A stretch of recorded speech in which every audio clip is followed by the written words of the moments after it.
We're talking hardball. Ken Griffey's grotesquely swollen jaw. We're talking hardball.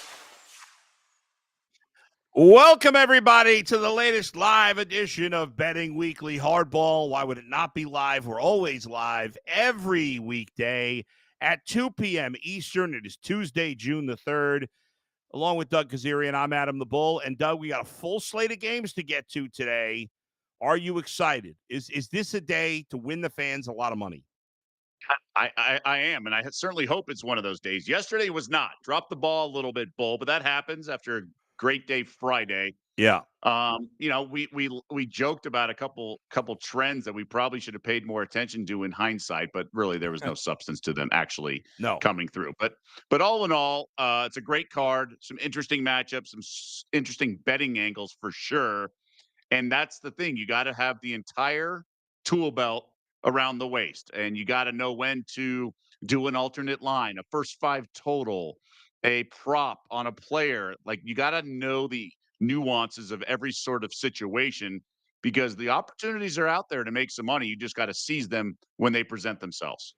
And one of those funny trends involves the Rockies and ending losing streaks, which is probably is coincidental. But we'll get to that a little later when we talk about the Rockies. And folks, sign up for the newsletter at bettingweeklystudios.com for Betting Weekly tips, the entire newsletter, soccer previews, tennis brackets and breakdowns, all your gambling needs.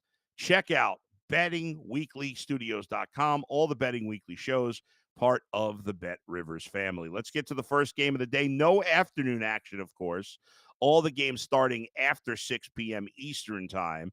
There is a great game on the docket today. The Guardians and the Yankees. Great pitching matchup. Tanner Bybee, Carlos Rodon. Big injury in this game is that Luke Weaver, who after Devin Williams struggled early in the season, Weaver took over as the closer. He's been really good, but now he's hurt. He's going to miss, I believe I saw 4 to 6 weeks. Who will close for them? Could they go back to Devin Williams? Could they go with Mark Leiter, although he got blown up in his last appearance? We shall see. By the way, this game is on TBS if you want to watch it nationally tonight. I actually did an interview earlier today with Curtis Granderson, longtime Major League player who's a part of the broadcast team at TBS. He was awesome to talk to, and he's excited about this game, and he's a believer in the Guardians, but I don't know if he's a believer in the Guardians necessarily tonight. Doug, where are you leaning in this direction, in this game? So the price is pretty high for the Yankees, but, I'm kind of sick of betting into them, especially Rodon and losing, right? Yeah. At some point, you can only get hit in the head so many times, and you kind of are over it. Now, Bybee did pitch well against New York earlier this year, as did Rodon against Cleveland, and this was also this game was in Cleveland. The previous matchup and times they faced the other lineup was in Cleveland. This one at the stadium in the Bronx. I actually kind of leaned to the under at 8 just with these starters. Now, for those who've been paying attention all along, I typically do bet unders, and I know people don't like it and everything, but I'm an under guy. In general, I think the public likes to bet overs because they like to see things happen, and you're always alive in that situation. But, the way I look at it is as soon as the game starts, you're winning, right? The unders win, unless it's the Rockies Marlins yesterday. But I kind of think both pitchers can get to these lineups, but Cleveland bats sort of just get hot at the right times, and if you're betting unders, it's the wrong time.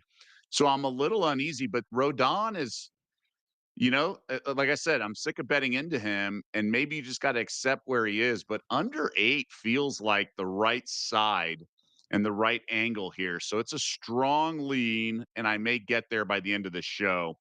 But that's where I'm reading it. And I do like the bullpens, even without Weaver. So I wouldn't necessarily isolate the first 5 like I typically do. The difference is 4.5 runs is under -125 at Bet Rivers. So I'm a little gun shy in that regard.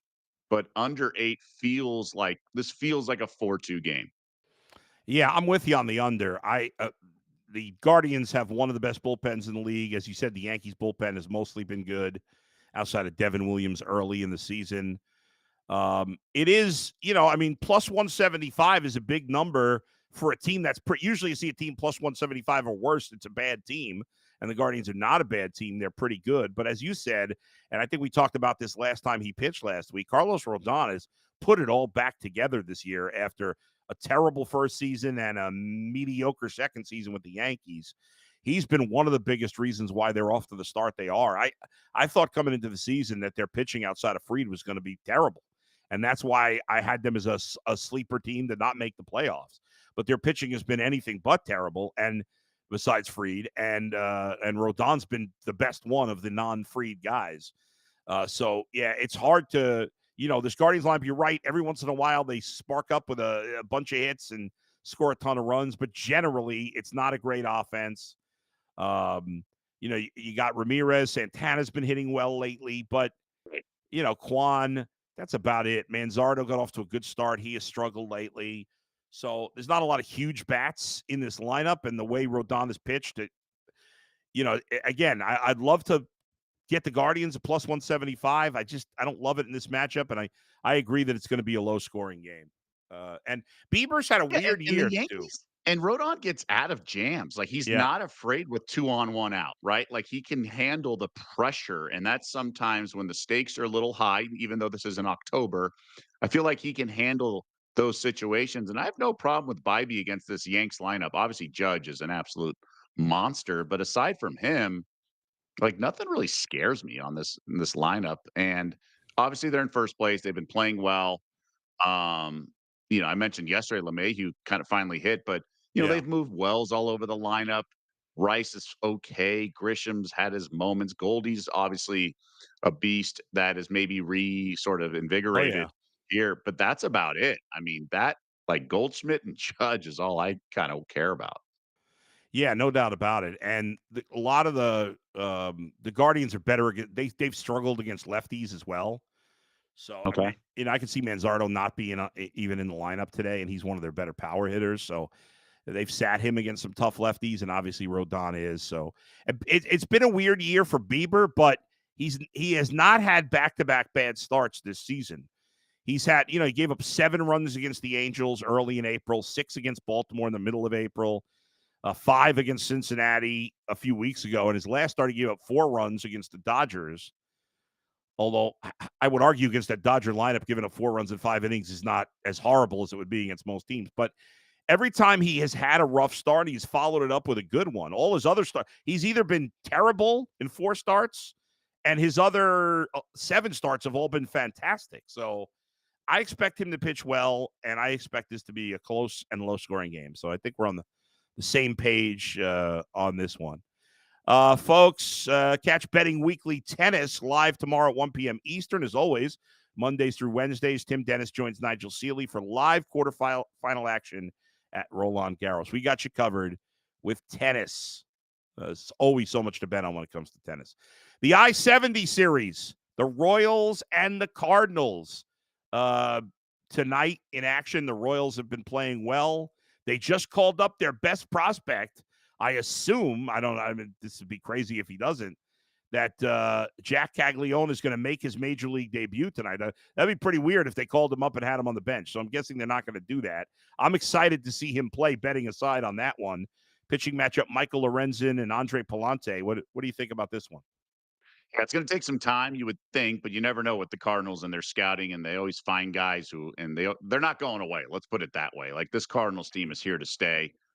7 games above 500. They've certainly surpassed preseason expectations. I think they're good to go. I lean over 9.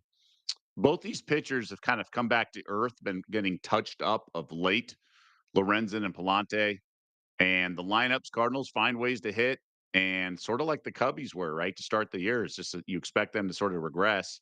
And this Royals team, in terms of the batting lineup and the bats, they leave a lot to be desired at times, which I understand why St. Louis is favored. And currently at Bet Rivers, they're a buck 48. But for me, it's over or pass.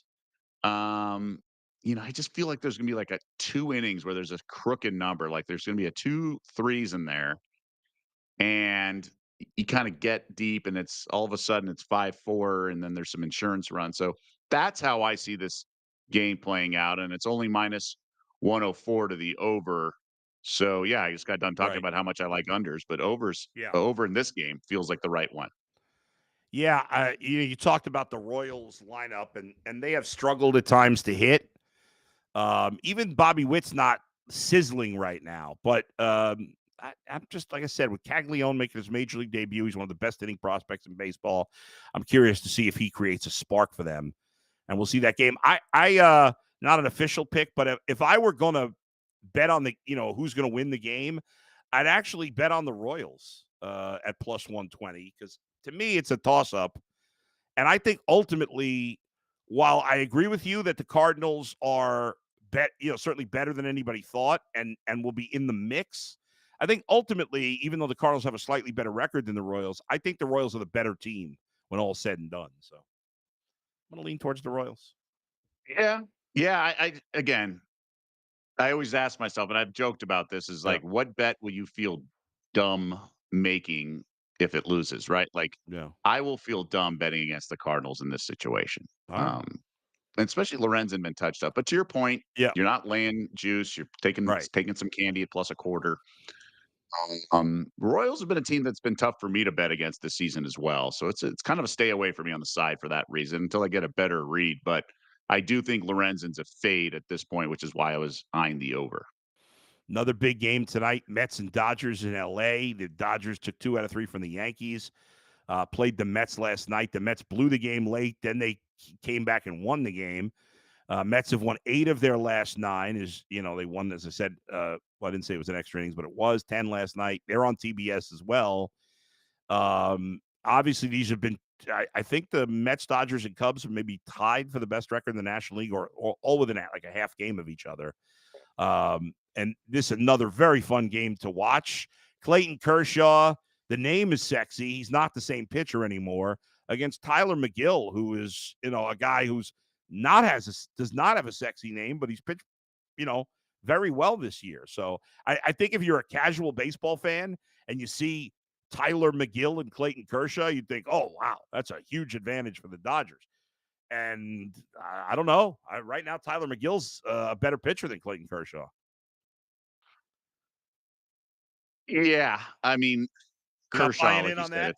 it's a Are you not buying sexy him? name. Yeah, It's a sexy name, which I'm all about, and I yeah, understand that. And he's a big game pitcher. There's something to that, at least for this situation.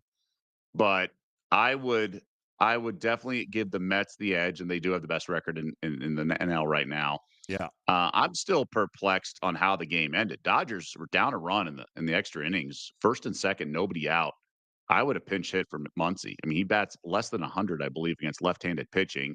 Mets could not have pulled their lefty reliever. They had to stick with him. yeah, And I thought Dave Roberts and whatever analytics staff who's ever making the calls upstairs completely botched it. I know it was a hot button topic, but at the yeah, time I was like, "What are you doing?" I mean, I like Muncy as much as anyone, but I think you got to bring in Will Smith or whoever for that at bat, first and second, unless you're bunting him over, which the Dodgers weren't doing, and he struck out. But he's terrible against lefties, has limited plate appearances against lefties, huge error by the Dodgers. And so that brings up, like, I don't know if the clubhouse is not divided, but there is a sort of hangover effect to that, questioning the manager, stuff like that. And I wonder if it's a little bit in the back of the Dodgers' mind. Now they've lost back-to-back games. This is a team that's typically not going to lose 3 straight, but that's because their pitching has been so strong, but they've had some injuries now and they're facing one of the best teams in baseball. So I'm back and forth on this. Yeah, I'm just torn because it's a fairly cheap price on the Dodgers, all things considered. But McGill, like you mentioned, has been so solid, and I don't want to back Kershaw. So I'm even the total. I got to pass here. yeah. I'm a pass on this one as well. I'm surprised to hear. I know I agree with you on the Muncie thing. I have another criticism, actually, another great manager, Terry Francona, with the Reds last night too. We'll get to that later. But you think this guy's questioning Dave? I mean, all the success Dave Roberts has had managing that team with all the injuries to the World Series. I mean, I'm a how little much surprised. success is he? Yeah, Right. So the upstairs calls the shots, right? Like as most fans know that from just LA. He screwed up game 7 against the Astros by not starting Kershaw for like 2 or 3 innings. It was a terrible flat team. Yeah. They got I mean, they won in the bubble, and I don't take that away from them, but they were down to the Braves, and they needed a monster comeback in that series to even get to the World Series. Last year, obviously impressive, but I don't know if I don't think Roberts is sort of like untouchable. Uh, they're getting ready to build a statue for him. I mean, I think he's sort of a Yeah. paper pusher for the upstairs analytics department, and I think he's very well liked. He's a good players manager, manages egos, kind of like Joe Torre did over the years. But I thought it was blatantly stupid to bat Muncy in that situation. So I do think that Yeah. there could be a hangover effect, or Yeah. just the fact that this lineup's not that great. I mean, right? You have the top of the lineup, which is obviously stacked, and Otani went yard again last night. Yeah. But you know, I don't know when Mookie's coming back. So that's a big bat missing.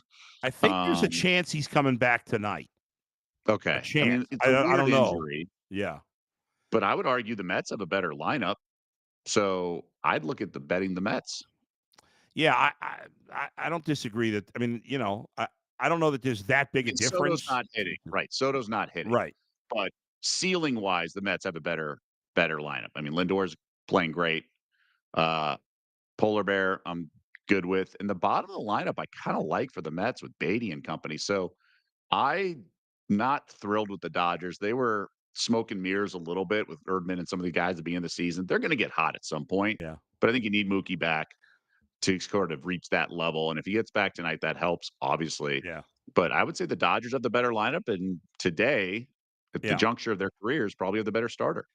I do think I think the Dodgers have I think for the whole season, if everybody's healthy, the Dodgers lineup is better because Otani, Betts, and Freeman are better than just as good, if not better than anybody on the Mets. I mean, Lindor's right in that group, and certainly Soto is too. But I think those five are on the same plane, and you have 3 versus 2, and the Dodgers have yes, Edman was overachieving certainly, but Michael Conforto's been terrible. I expect him to be better. Will Smith, he's been fantastic for the I like Dodgers. him a So lot. I think it's 2 really good teams. I'm not obviously he's down on Dave Roberts as you are. They did pay him a huge extension this offseason, but you're also a Dodgers fan, so I get it. When the team messes up, we get angry when it's our team too, especially. You get angry when you like something. It's so obvious. Why would you let Max Muncy hit here? It pisses me off when that happens. I did that with Joe Madden in the World Series. Trust me, I was screaming and yelling at the TV multiple times.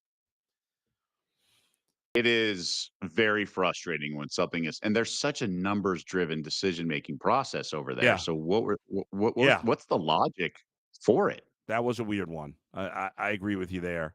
Released this morning, Betting Weekly game bet match with Nigel Seeley and Sean Calvert previewing the men's French Open quarterfinals. Check that out. Let's get to the next game on the docket, and that's the Padres and Giants. Yet another good game. San Diego won 1-0 in 10 yesterday. Obviously, the Padres are a very good team. The Giants have come back to earth a little bit lately. It's still 6 games over 500. For the Padres, Ryan Bergert will make his first start in this one. I don't know if I think it's kind of an opener situation. I mean, Yeah. he's only, Oh, it is. it's yeah. Yeah. That's my read of it. With Yeah, one, because he he's only only pitched pitched out one of the inning. pen. Right. And then Landon Roop will be on the hill for the Giants. So not necessarily the sexiest pitching matchup, although for the most part, Roop's pitched pretty well. His last start not great against Detroit, but overall in the month of May, he pitched very well. So leaning Giants, maybe or no? I'm actually leaning Padres. I Okay. like Roop, and I've talked about him on this show, Yeah. and I he has a nasty off-speed curve, and he needs guys to chase it. I just think the Padres touched him up already this year, and I think they're just too good of a lineup. His control's a little erratic. So I would actually, throw the Padres in there, but I would even look into some pitcher props, things like that, where you can fade Roop in terms of the strikeouts, and maybe you take a plus 138 to plus 205 on a same game parlay with under 4.5 strikeouts. Now, he could certainly have 7. So maybe it's a little too dicey, but I do think those are correlated that the Padres can get to him. And he only had 4 strikeouts in the only other time he faced San Diego. So he's just feast or famine. So if you're going to take the dog, you're hoping he's a guy who's not going to have his stuff and not going to be electric, but he has only given up 1 earned in his last 3 starts combined. So, you're looking at 16 innings, 1 earned. Maybe he's getting his control down and things along those lines. I'd rather just boost the Padres money line. And maybe this is an alternate. I just don't know how good they are as an opener, but man, I think I would look at some alt lines maybe. Some Padres -1, -1.5. So I Mhm. think a -1 plus 190 is actually the better way to go about it if I think about this more I thoroughly. I was leaning towards the over in this game, even though obviously it was a low scoring matchup yesterday. But Landon Roop's not going to, be in the game for long, and obviously the Padres going with an opener. I know they've got a good pen, but I could see this being like a 5-4 game. I feel like so I would I lean can see towards the that. over. You know, I can see that. I like the plus 190 yeah, at -1 run. So you push that the Padres yeah, only win by 1. But you're getting, are you getting greedy by adding 55 cents? I don't know because if Roop's not on, they can get to him and put up, some nice numbers. right. Because I do think this Padres lineup is for real. So those are the ways I'm looking at it. But 7.5 with an opener and a Roop guy who cannot necessarily be locked in all the time. I think that's the right side. I wouldn't bet under. Let me put it this way, especially with Yeah. the bullpens getting used yesterday. Doug, let's talk about our favorite team, of course, now, the Colorado Rockies. They won yesterday to improve to 10-50. They are on pace to win 27 games this season, which would obviously shatter the record. But an odd trend with the Rockies that we mentioned yesterday in passing and joking, and it turned out to be the case again.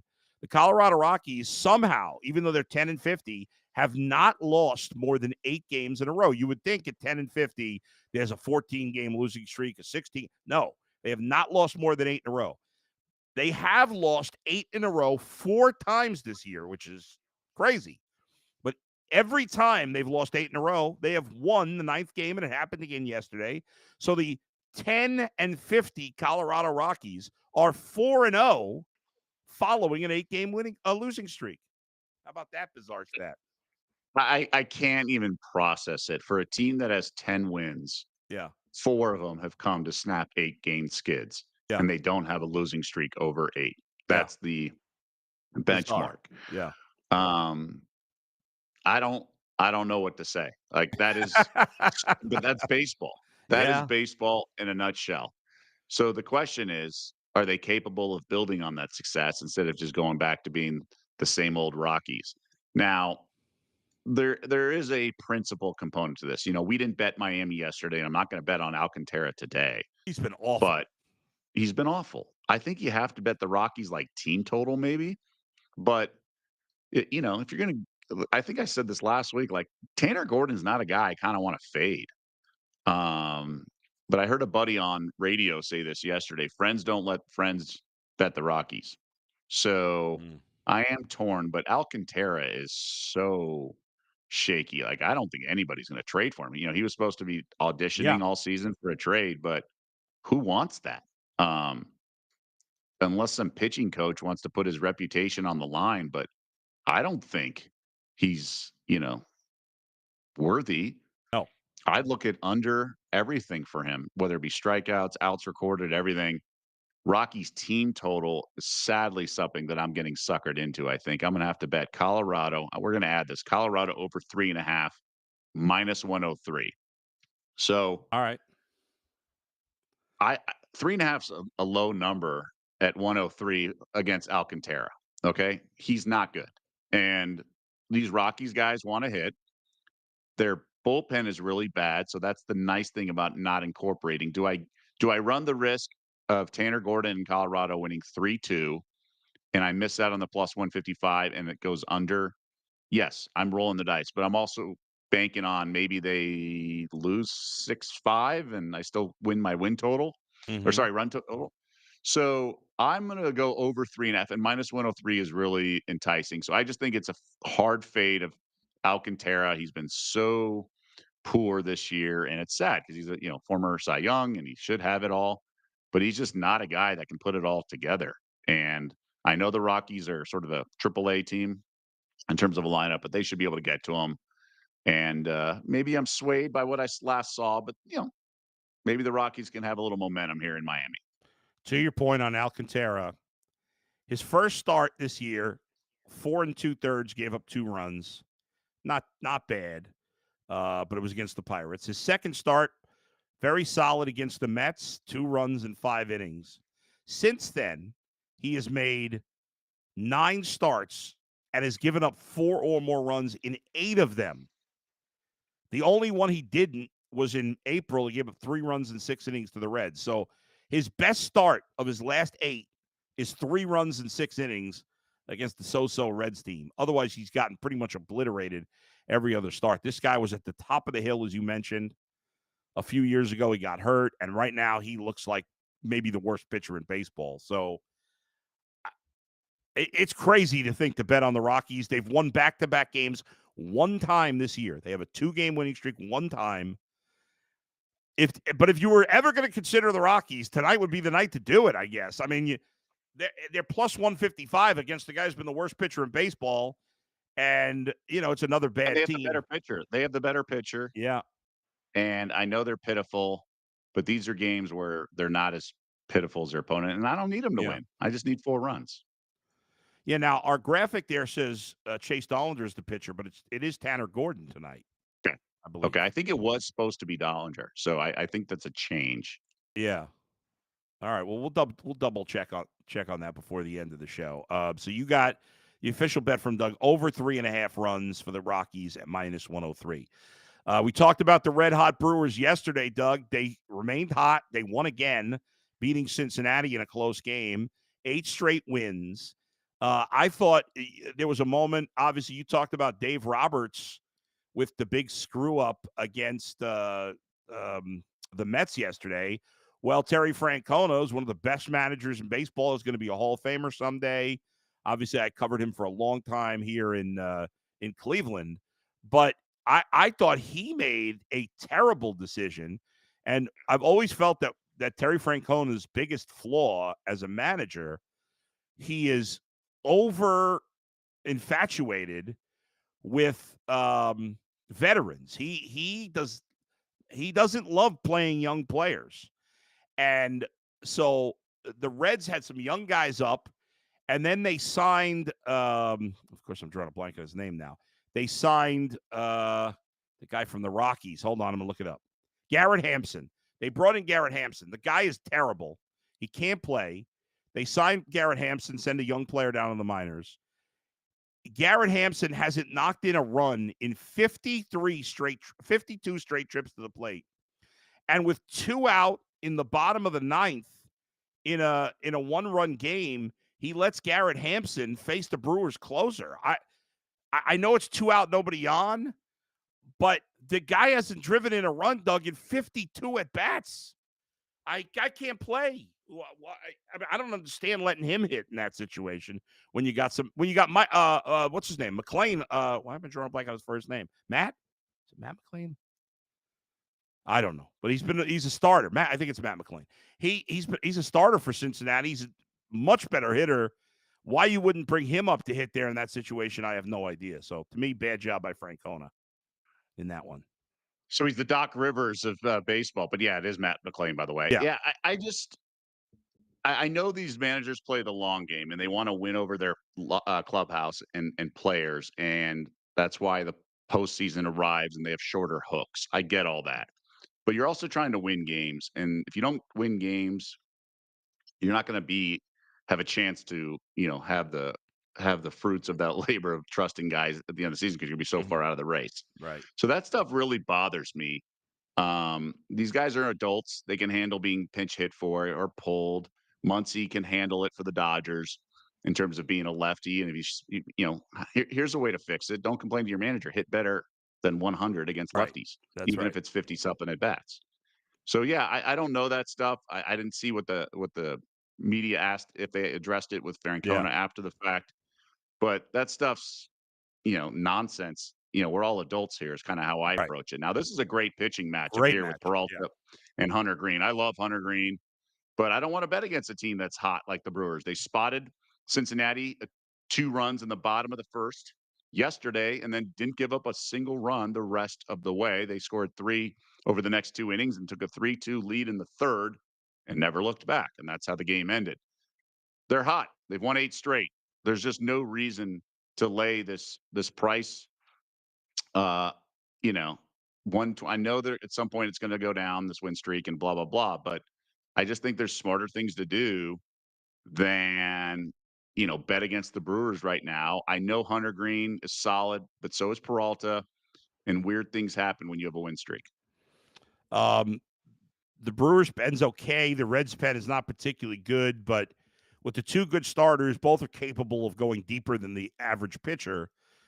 You thinking about the under? I know you love the unders. Would you think about the under in this one?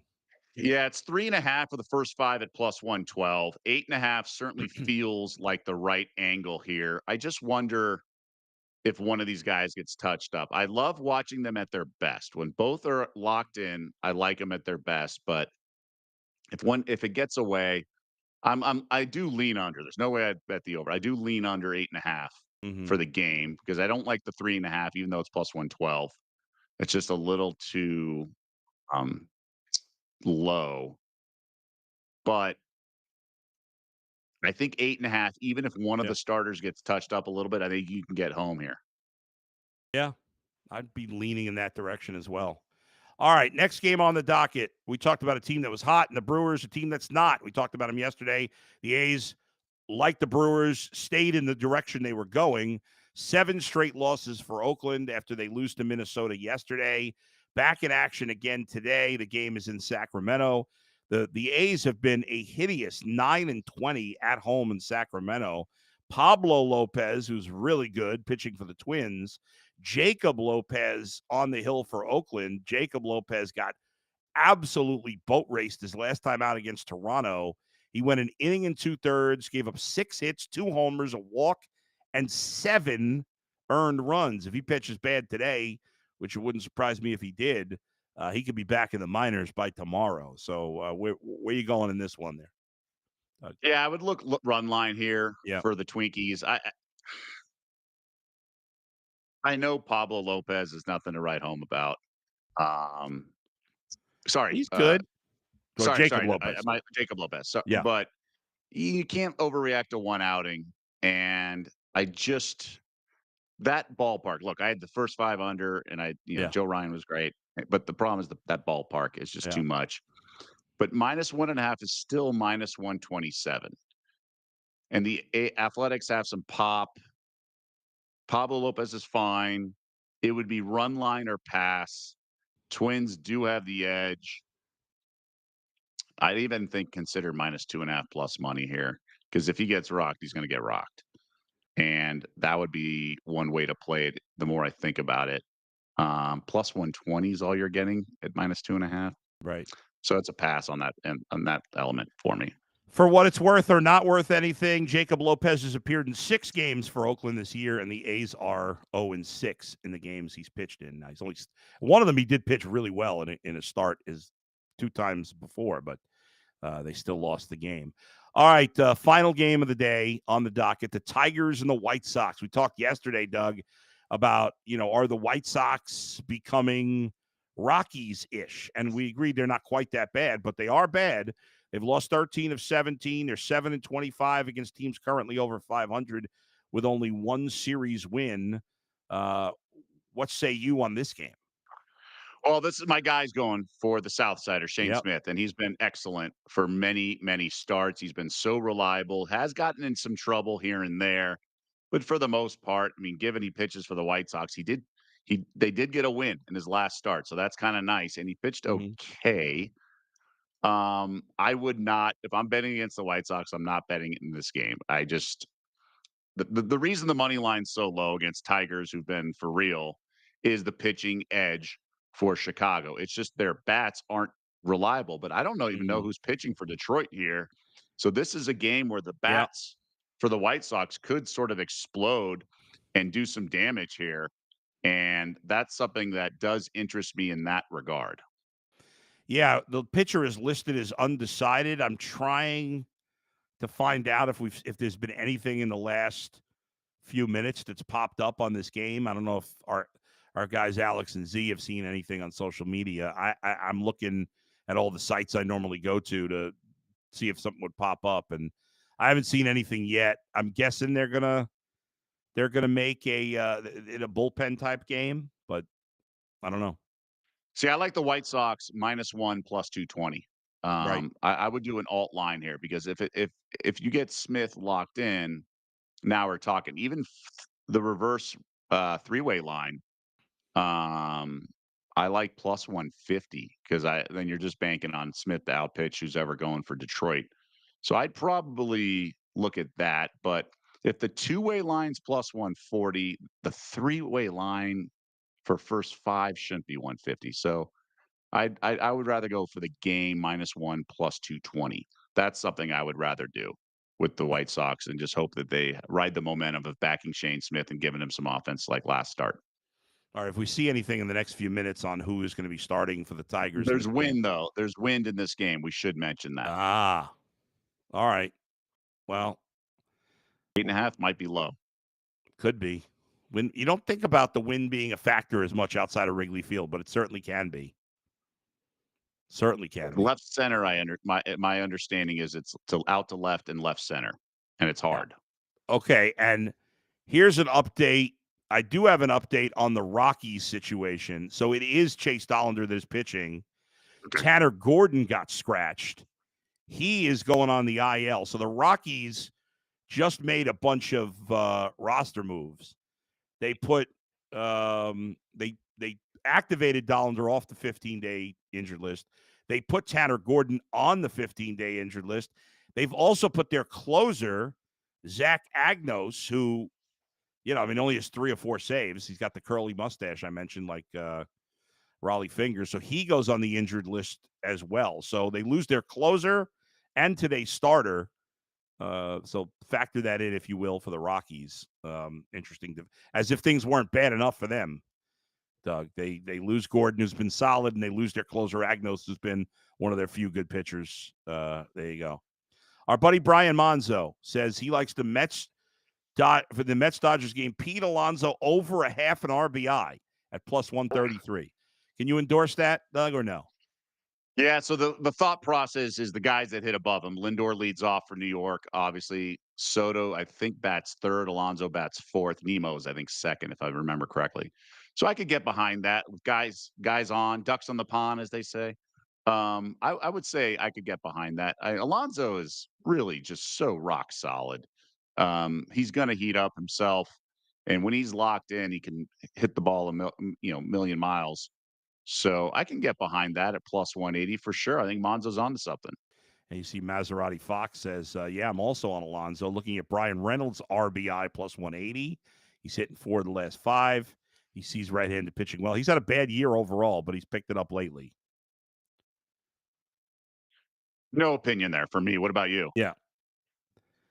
You know what? I haven't looked into the pitch, into his matchup with the pitcher in this situation enough, so I'm going to say no play on that one with Brian Reynolds. It's hard. Everything sounds good. Plus Yeah. money. You always kind of talk yourself into plus money and say words like value, blah blah blah. But Yeah. you gotta have those opportunities, and they gotta really make sense. I do think the Lonzo one makes sense. There's a reason sometimes that the value is what it is, because it's not likely to happen. And unless we're talking Paul Skeens, there's not many things on the Pirates I want to bet on. Correct. Skeens is the guy, right? Yeah. And he's obviously going today. Lance McCullers, how about the death threats and all that? A lot of it was gambling related. So obviously, anybody listening who's part of that behavior, either in that situation, knock it off. Hey, guys, come on. But Skeens is really sort of he's locked in, isn't he? I mean, he hasn't given up my God. more than 3 runs since middle April, but more than 2 runs since May 1st. So this guy's an absolute beast. And, when you're facing McCullers, who could pitch well. Right. I would rather just bet Skeens props. I don't believe in this Astros lineup that much. I think he could devour them. By there's a speaking of which, there's a parlay I'm seeing on the Bet Rivers site. If you go to the MLB tab and right on the top here, and I kind of like this parlay, Doug, and you get plus 210. Oh, I'm listening. All right. Paul Skeens over 5.5 strikeouts. Paul Skeens over 18.5 total outs recorded. And total runs under 8.5. I kind of like that. I think all three of those things are going to happen. What say you? So it's like an alternate because the total is lower than 8.5. So it's plus 210. Right. Okay. I worry about the over 18.5. That's the one that gets me because he could very easily just go 18. So you got to get an out in the 7th. And he did do that in the last start against Arizona. He went, 96 pitches and went 6 2/3. But he hasn't done it. It's not like he hasn't done it consistently. You're right. 2 of his last 3 starts, he's gotten at least 1 out in the 7th inning. But before that, it was 3 starts in a row. He didn't. Overall for the season, 6 of his 11 starts, he's gotten at least 1 out. And he's never gone less than one game. He went 5 innings. But he's got at least 6 innings in 10 games out of the 11 he started. But you need 6 1/3. Right. Yes. Yeah, 6 is not good enough. So that is risky, sure. I agree. I'll do my own alternate parlay. Yeah, go ahead. Alt line parlay, if you will. Yeah. Over 6.5 strikeouts. So not 5.5, 6.5. Okay. And then under 8.5 for the game. I can get behind. Okay. And that's plus 163 at Bet Rivers. All right. I'd be with you on that one. No doubt about it. All right. If you like betting on baseball, well, maybe you like betting on basketball as well. Again, 2 more days till the NBA finals start, but the WNBA action, of course. Betting Weekly Fast Break, Doug, is coming up in 19 minutes. What's going on there today? Yeah, you mentioned the WNBA. 3 games on the slate tonight. The Indiana Fever 0-2 since losing Caitlin Clark to injury. Their number is getting steamed up. I disagree with the steam. I like the road dog. We'll break that down. And I do have a game I really, really, really like in the WNBA. It's a banger, as I like to say. So we'll get into that. We'll also look ahead to game 1 of the NBA Finals. Yesterday, we had professional bettor Chris Macero. Today, we have professional handicapper Albert Nguyen. We're going to ask his thoughts on some of the series props. And can a guy other than Tyrese Halliburton lead the NBA Finals in assists? I say yes. There's some interesting props. Rebounds are interesting as well.